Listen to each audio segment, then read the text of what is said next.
अस्सलाम वालेकुम दोस्तों, की हाल चाल ने जनाब। तुसी देखते पे हो अपना देश पंजाब टीवी ते मैं तोड़ा मेज़बान मोहम्मद नदीम खरल।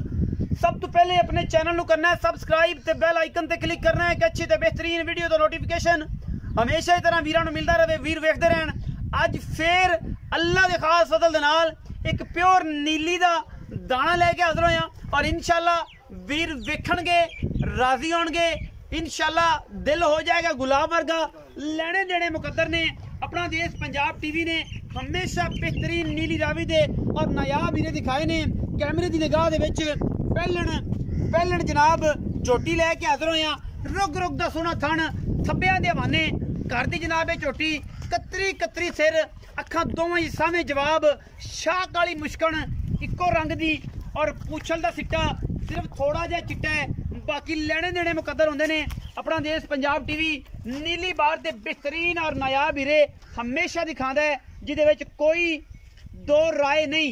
अल्लाह दे फजल नाल झोटी पंडा लाई फिरदी है, कोई अग्गा पिछा करन दी लोड़ नहीं। मुंह तो चौगी छगी होनी है, कोशिश करांगे कि मुंह भी विखाइए, पर ये जियां घर घर नहीं जमदियां। रुग रुग दा सोहना थन और जनाब पंडा दे हवाने इस पहलन झोटी दे कोल असी कोशिशां ते काविशां हमेशा नीली वास्ते और तुहाडे वीर दी हमेशा नीली वास्ते मेहनत अल्लाह दे खास फजल नाल तुसीं याद करोगे और तुसीं इंशाल्लाह मन्नोगे कि अपना देश पंजाब टीवी हमेशा नीली ते काम करदा है। और जनाब नीली दे जेहड़े बेहतरीन और नायाब जानवर ने वो जनाब नदीम खरल लैके हाज़र हुंदा है और जनाब कोशिशां ते काविशां हमेशा अपना देश पंजाब टीवी दी आए ने और इंशाल्लाह अल्लाह दे फजल नाल असी मेहनत करने हैं और करते रवांगे। मुँह तो जनाब 6 दिन दे तसल्ली दी मैं कर लईए अल्लाह दे फजल नाल। तू सोना कि फिर मैक फड़ी रख, मैं दे मुँह की तसल्ली करनी थी, मुँह तो छगी है और पीस बड़ा नायाब है। अल्लाह दे फजल नाल इंशाल्लाह ये जे तोहफे अपना देश पंजाब टीवी हमेशा नीली बार ते दिखांदा है। शाह काली मुश्कन, कतरी कतरी सिर, पूछल दा सिट्टा चिट्टा है और अल्लाह दे फजल नाल कोई इहदे विच दो राय नहीं, इंशाल्लाह इको राय है और इस राय दे विच असी काम करीदा है, वीरां वास्ते मेहनत करीदी है, नायाब हीरे लियाईदे ने, तोहफे लियाईदे ने, साल दा डोडा चक्की फिरदी है, पंडां दे हवाने लई फिरदी है और इंशाल्लाह ये जियां खूबसूरत और नायाब झोटियां कदे ही मिलदियां ने नीली ते और इंशाल्लाह नीली ते कम करके कच्छ दियां बनियां और कच्छ दियां हड्डियां वालियां पहलना झोटियां चलियां। पाओ से खलो जाएगी थोड़ा जा करदा करदी भी बाकी माल जांदा रहा ना, बरामदे च बन्ने सी माल सारा ते घर जांदा रहा। तेन वीडियो बनानी थी पर परले पासे पाओ, कैमरे थोड़ी जी झिझके ना, परले पासे पाओ छली कट के। माशाल्लाह 4 फुट चौड़ी झोटी पिछों अगों जनाब ऐन कट्टी अल्लाह दे फजल नाल।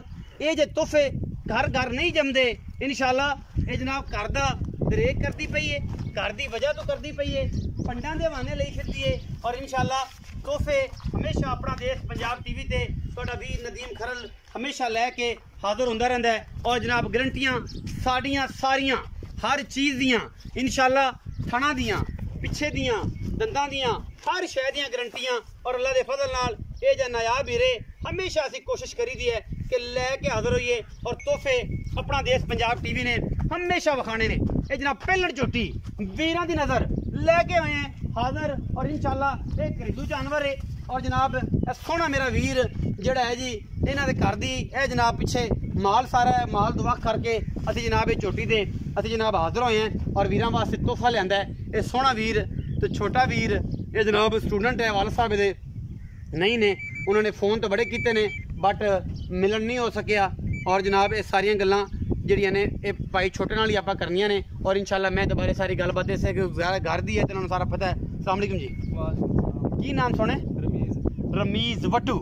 मेरा एक दोस्त भी ऐसी यार 161 वट्टू वाले का आरफ वाला नाम रमीज़ वट्टू, इस टाइम वतीन टेलीकॉम चौदह। अगर मेरी वीडियो देख रहा हो तो कमेंट जरूर करेगा।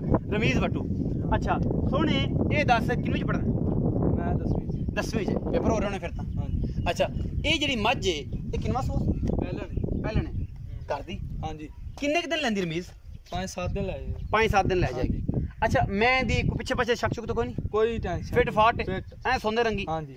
कोई बंदा आ जाए तो ये गल करे कि आप थान पास करने करावा, गारंटी ना पास करावा, कोई टेंशन नहीं, कोई टेंशन किसी पासों को वादा घाटा, कोई इशू नहीं, कोई टेंशन। चीज़ मेरे भरावां वेख लीए सारी सोने वर्गी, आप कोई शायद लुकाई नहीं ना पा लकानी है। अच्छा माल मुल नाल और प्यार नाल मार्केट के मुल का सानू सारा ही पता है, जो मंगना है वो ऐ ना प्यारे जे मुल करना है कि जिहदे नाल कोई भरा रमीज आखे के वाकई फार्मर ने मुल किया है, वो प्यारा जे मुल कर 4 लाख ते 15 दा 4 लाख 15 दा ना यार उम्मीद है तू असलू पंड बन लीए जेडा का आप ओडी के मुल कर यार, कोई प्यार कर, कोई मुहब्बत कर, साडे नाल कोई चाहत कर, इन्ना पंद करके आए हैं तेरे कोल ते तू सानू अहीं बेरुखियां एडियां बेरुखियां ना कर। चल फाइनल जी गल कर, फाइनल जी गल फाइनल इक्को गल कर दे कि बस बाद असीं तेरे नाल सवाल जवाब ना करिए। 3 लाख ते 90 हज़ार दी। फाइनल हां जी ये ਤੁਹਾਡੇ ਵਾਲਾ ਸਾਹਿਬ ਨੇ ਦੱਸਿਆ हां जी कि 390 तो घट नहीं करना, मुल जिना मर्जी करा ले। हाँ जी। ये पक्के पैसे ने, पक्के पैसे ने कोई खराब हो जाए कोई शर्म जा हो जाएगी कर लांगे। वो भी हो जाएगी। हां जी 3,90,000 के विचों कोई प्यार मोहब्बत 19-20 हो जाएगी, 19-21 नहीं होनी, 19-20 हो जाएगी। वीडियो अच्छी लगे वीडियो ਨੂੰ लाइक शेयर ते कमेंट जरूर करा जे, अपनी राय नाल जरूर आगाह करा जे। पाकिस्तान जिंदाबाद, पाक आर्मी हमेशा